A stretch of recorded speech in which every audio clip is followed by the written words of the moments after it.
ભાવનગરમાં આગામી સ્થાનિક સ્વરાજની ચૂંટણીને લઈને રાજકીય માહોલ ગરમાયો છે ત્યારે મંત્રી પુરુષોત્તમ સોલંકીએ ભાજપના વિજય અભિયાનને નવી ગતિ આપી છે।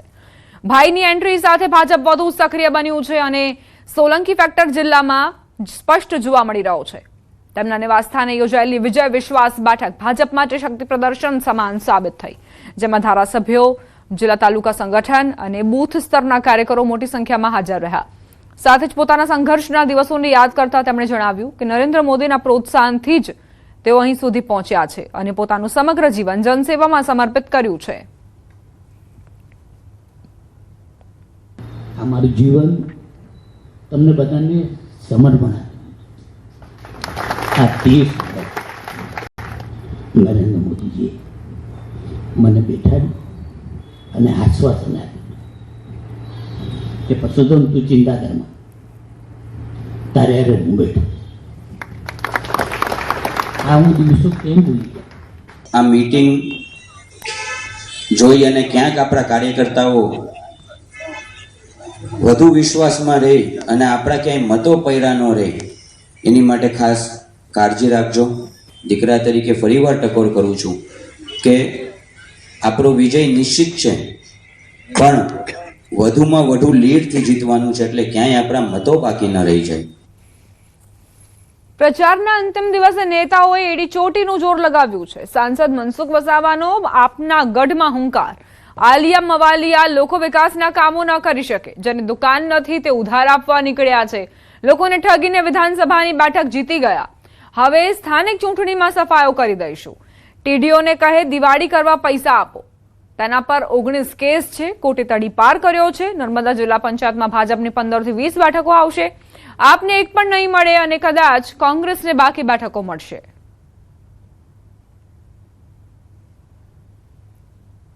ભારતીય જનતા પાર્ટીના લોકો જ આ કામ કરી શકે। અલ્યા મવલ્યા કે આમ આદમી પાર્ટીનો કોઈ તાકાત નથી કે આવું કામ કરી શકે। જેની દુકાન જ નથી એ ઉધાર આપવા નીકળ્યો છે। જેની પાસે દુકાન જ નથી એ ઉધાર આપવા નીકળ્યો છે। આ ઠગવા નીકળ્યા છે આ લોકો। વિધાનસભામાં લોકો ને છત્રીને લઈ ગયા, મફત આપીશું।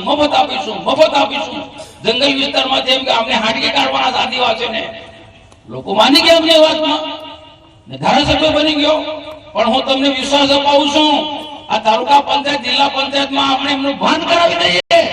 ગયા વર્ષે ટીડીઓને એમ કે ફોન કરીને કે ટીડીઓ મારી પાસે આટલા કાર્યકર્તા છે, દિવાળી કરવા માટે મને આટલા પૈસા જોઈએ, એટલે 19 જેટલી એફઆઈઆર કરી, એના પર 19 જેટલી, અને કોર્ટે એના કારણે તડીપાર કર્યો છે।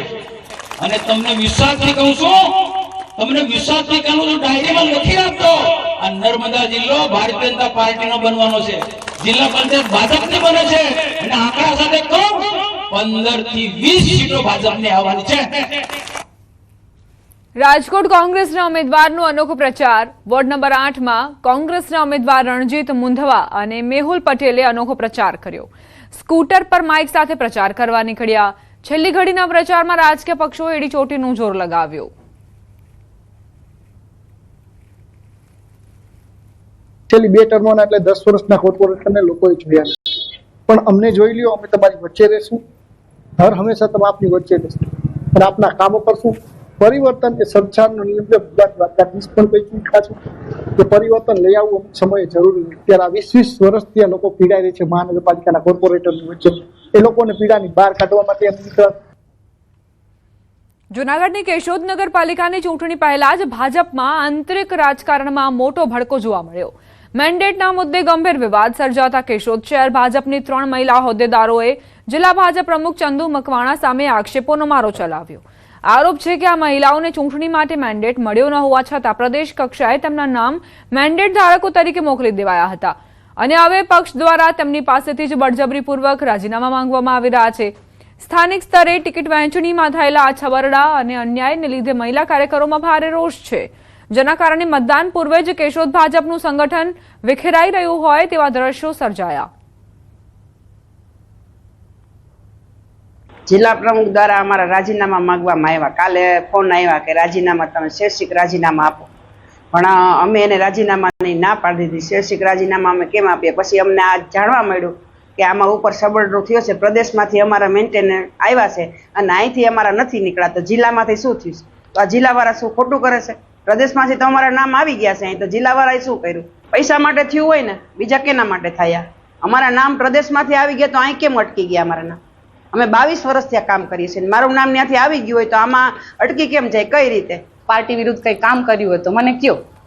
એમણે એવું કીધું કે તમારે 1% ભૂલ નથી, તમે સાચા છો.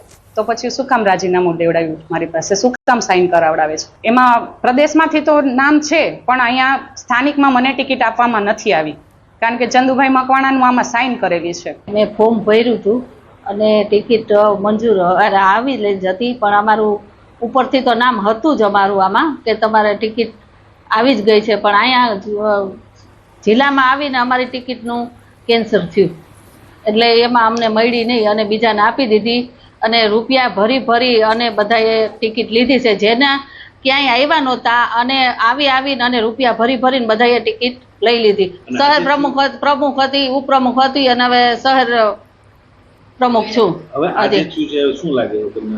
આ અન્યાય થયો, અન્યાય થયો અમારે. આ 3 બહેનો હારે જ અન્યાય કર્યો અમારે એમ. જૂનાગઢ ચૂંટણી પ્રચારનો આજે અંતિમ દિવસ છે. ભાજપ દ્વારા કેશોદમાં વિકાસ સંકલ્પ પદયાત્રા યોજી નગરપાલિકાના તમામ ઉમેદવારો પદયાત્રામાં જોડાયા. જિલ્લા ભાજપ પ્રમુખે નગરપાલિકામાં જીતનો વિશ્વાસ વ્યક્ત કર્યો. વિકાસના કાર્યો માટે તમામ હોદ્દેદારોએ શપથ લીધા. પ્રચાર સમય પૂર્ણ થયા બાદ ખાટલા બેઠક યોજાઈ. ગ્રુપ મિટિંગોનું પણ આયોજન છે. ભાજપના નેતાઓ અને કાર્યકરો ઉપસ્થિત રહ્યા. કાર્યકર્તાઓ ઉપસ્થિત રહ્યા. લોકોનો પ્રેમ અને ઉમળકો બતાવે છે કે ભારતીય જનતા પાર્ટીની કેશોદની નગરપાલિકા ખૂબ સારી લીડથી અમે જીતી રહ્યા છે. સાથે સાથે આજે અમે કેશોદ નગરપાલિકાના દરેક ઉમેદવાર પાસે આવનારા દિવસોમાં શપથ લેવડાવ્યા અને ભારતીય જનતા પાર્ટીની પંચનિષ્ઠા મુજબ કામ કરવાના તેઓને શપથ લેવડાવ્યા. વાવથરાથી સમાચાર. ચૂંટણી પ્રચારના અંતિમ તબક્કામાં કોંગ્રેસમાં ગાબડું પડ્યું છે. મોરથલમાં 40 થી વધુ કોંગ્રેસીઓએ કેસરીયો ખેસ ધારણ કર્યો. પૂર્વ ડેલિગેટ સહિત આગેવાનોએ કોંગ્રેસનો હાથ છોડ્યો. જિલ્લાના ભાજપ પ્રમુખ નરેશભાઈ ઠાકોરે તમામનું સ્વાગત કર્યું.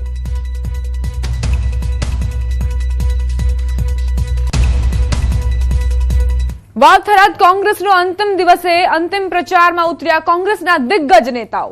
દિયોદરના ઝાડા ગામે કોંગ્રેસ રાષ્ટ્રીય સચિવ અને ઉત્તર ગુજરાતના પ્રભારી સુભાષિની યાદવ મેદાને ઉતર્યા. મહિલા ઉમેદવારોને પ્રાધાન્ય આપી સારી પેનલ પણ આપી છે. 2027ની લડાઈ આ સ્થાનિક સ્વરાજની ચૂંટણીથી શરૂ થઈ છે.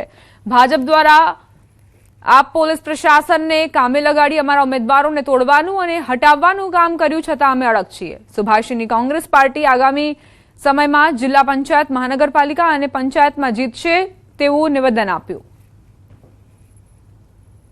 खाली बनासकांठा ही नहीं, पूरे गुजरात में हम लोग बहुत अच्छे से प्रदर्शन करने जा रहे हैं इस बार, और 2027 की ये लड़ाई इसी चुनाव से शुरू हो चुकी है. बीजेपी ने बहुत प्रयास किए पुलिस प्रशासन और हमारे उम्मीदवारों को हिलाने की, हटाने की, लेकिन हमारे उम्मीदवार डटे रहे. થરાદના મોરથલમાં સ્થાનિક સ્વરાજની ચૂંટણીમાં ખુદ અધ્યક્ષ મેદાને. મોરથલ ખાતે વિધાનસભા અધ્યક્ષ શંકરભાઈ ચૌધરી અંતિમ ઘડીએ પ્રચારમાં ઉતર્યા. જિલ્લા પ્રમુખ નરેશ ઠાકોર સહિત ભાજપના આગેવાનોનો અંતિમ ઘડીનો પ્રચાર. સ્થાનિક સ્વરાજની ચૂંટણીમાં થરાદના ધારાસભ્ય શંકરભાઈ ચૌધરી મેદાને ઉતરતા કાર્યકર્તાઓમાં ઉત્સાહ વ્યાપ્યો. મોટી સંખ્યામાં મોરથલમાં આગેવાનો અને લોકો સભામાં ઉમટ્યા. મહેસાણા શહેરમાં સ્થાનિક સ્વરાજની ચૂંટણીને લઈ રાજકીય ગરમાવો આવ્યો છે. આજે પ્રચારનો અંતિમ દિવસ હોવાથી તમામ રાજકીય પક્ષોએ મતદારો સુધી પહોંચવા માટે પ્રયત્નો કર્યા છે. ભાજપ દ્વારા મહેસાણા મનપાના તમામ ઉમેદવારો માટે વિજય સંકલ્પ મહારેલીનું આયોજન કરાયું છે. ભાજપના કુલ 52 ઉમેદવારો આ મહારેલીમાં જોડાયા છે, જે મહેસાણા નગરના વિવિધ વિસ્તારોમાં ફરીને મતદારોનો આશીર્વાદ માંગી રહ્યા છે. અંતિમ દિવસે ભાજપે પોતાની શક્તિ બતાવવા ભવ્ય આયોજન કર્યું છે. પ્રચારના અંતિમ દિવસે મહાનગરપાલિકાની સત્તા હાંસલ કરવા બંને પક્ષો દ્વારા એડી ચોટીનું જોર લગાવતા જોવા મળ્યા. મતદારોને આકર્ષવા માટે બંને પક્ષોએ રેલીઓ, જાહેર સભાઓ અને ડોર ટુ ડોર પ્રચારનો સહારો લીધો. આ સૂત્ર સાથે આખા દેશની અંદર અત્યારે ભગવો લહેરાઈ રહ્યો છે અને આપણા નરેન્દ્રભાઈ અને આપણા અમિતભાઈ આ બંને દેશની અંદર આતંકવાદ, નક્સલવાદ અને જે અવ્યવસ્થાઓ હતી એને સરહદોને સુરક્ષિત કરવાનું કામ છે. રાષ્ટ્રવાદ, રાષ્ટ્ર પ્રથમની ભાવના, વિરાસતનું સન્માન અને સાથે વિકાસ પણ લોકો સુધી પહોંચાડે છે. એના કારણે આજે ગુજરાતની અંદર કેવળ ને કેવળ કમળ કમળ કમળ ખીલી રહ્યું છે અને એ કમળના કારણે હજુ પણ આવતા સમયમાં ખૂબ મોટા વિકાસના પંથે ગુજરાત છે. ભાજપમાં સ્ટાર પ્રચાર મનોજ તિવારીએ સ્થાનિક સ્વરાજની ચૂંટણીમાં પ્રચાર કર્યો. અમરાઈવાડી વોર્ડમાં અભિનેતાએ રોડ શો કર્યો. રોડ શો મારફત અમરાઈવાડી વોર્ડના ભાજપના ઉમેદવાર માટે પ્રચાર કર્યો. મનોજ તિવારી સાથે અભિનેતા હિતુ કનોડિયા પણ જોવા મળ્યા. મનોજ તિવારીએ સ્થાનિક પ્રચારની ચૂંટણી પ્રચાર અંગે ન્યૂઝ 18 સાથે ખાસ વાત કરી. ગુજરાત સાથે 5 રાજ્યોના ચૂંટણી પ્રચારને અવસર મળ્યો. કોઈ પણ ચૂંટણી હોય ભાજપ સાથે જનતા હોય છે તેવું નિવેદન આપ્યું. કોંગ્રેસ કોઈ રાજનીતિ કામ આવશે નહીં. ભાજપ 5 રાજ્યોમાં સરકાર બનાવશે તેવો પણ દાવો કર્યો. लोकल बॉडी का इलेक्शन है, सांसद और अभिनेता मनोज तिवारी प्रचार करते हुए दिख रहे हैं, उनसे बात करेंगे. मनोज जी, आमतौर पर ऐसा हुआ है, हमने देखा है कि जब विधानसभा का इलेक्शन होता है आप प्रचार करने आते हैं, इस बार लोकल बॉडी में भी आए. देखो, चुनाव कोई भी छोटा नहीं होता है. हमें लोगों से प्रार्थना करने का अधिकार है. हालांकि मैं पश्चिम बंगाल का स्टार प्रचारक हूँ, लेकिन ये सब लोगों में पार्टी ने एक बार कहा कि एक दिन हो के आओ, तो हम आके यहाँ पे सबसे प्रार्थना कर रहे हैं कि कांग्रेस जैसी आतंकवाद समर्थक पार्टियां, आम आदमी पार्टी जैसी भ्रष्टाचारी पार्टियां ये कहीं बरगला न सके, भ्रमित न कर सकें, इसके लिए हम लोगों को सावधान करते हैं. ये लोग जब से गुजरात की जनता ने इनको निकाला है, तब से इन लोगों ने पूरे देश में सनातन के विरुद्ध, ईमानदारी के विरुद्ध, अच्छे शासन के विरुद्ध और महिलाओं के विरुद्ध, आप देखो महिलाओं का आरक्षण भी नहीं होने दिया. तो इन लोगों के खिलाफ थोड़ा सा हम आए हैं. વડોદરાથી સમાચાર. વડોદરામાં આચાર સંહિતાનો ખુલ્લેઆમ ભંગ થયો છે. વોર્ડ નંબર 3 માં ભાજપની રેલીમાં આચાર સંહિતાનો ભંગ. રેલીમાં 40 થી વધુ યુવાનો ખુલ્લી તલવાર સાથે દેખાયા. ફતેગંજમાં ભગવાન ભરવાડ અને તેના સમર્થકોએ રેલી કાઢી અને તલવાર સાથે તેઓ દેખાયા. ચૂંટણીમાં ડરનો માહોલ ઉભો કરવાની કોશિશ થઈ રહી છે કે કેમ તે એક સવાલ છે. શું ચૂંટણી પંચ કડક એક્શન લેશે? શું તલવારો સાથે સ્વાગત કરનાર સામે પોલીસ કાર્યવાહી કરશે?